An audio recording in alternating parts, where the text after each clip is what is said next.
E aí pessoal, José Milton mais uma vez. Eu quero dizer uma coisa para você que está na Fogueira Santa, que a Fogueira Santa ela vai arrebentar. Ela vai arrebentar. Ela vai arrebentar com o teu 13º. Ela vai arrebentar com o teu carro, com a tua casa, vai arrebentar com bicicleta. Ela vai arrebentar com o teu salário. Ela vai arrebentar com tudo que você tem. Se você for fiel, ela vai arrebentar. Se você der o seu 13º, a Fogueira Santa arrebenta com o teu 13º. Se você der a sua indenização, a Fogueira Santa arrebenta com a sua indenização. Entendeu?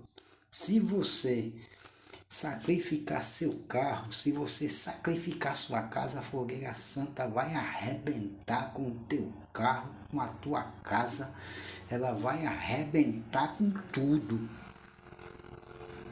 Aí vai de você, entende? Aí você fala, não, eu vou sacrificar porque Deus está pedindo o meu carro. Aí você pega e sacrifica o carro, aí a Fogueira Santa arrebenta com o teu carro. Aí você fala, não, eu vou sacrificar o meu 13º. Sacrificar o meu 13º.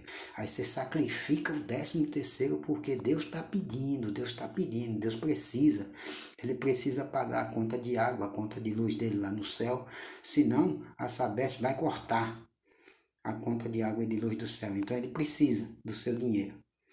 Entendeu? Aí a Fogueira Santa arrebenta com tudo. Entendeu como é que funciona a Fogueira Santa?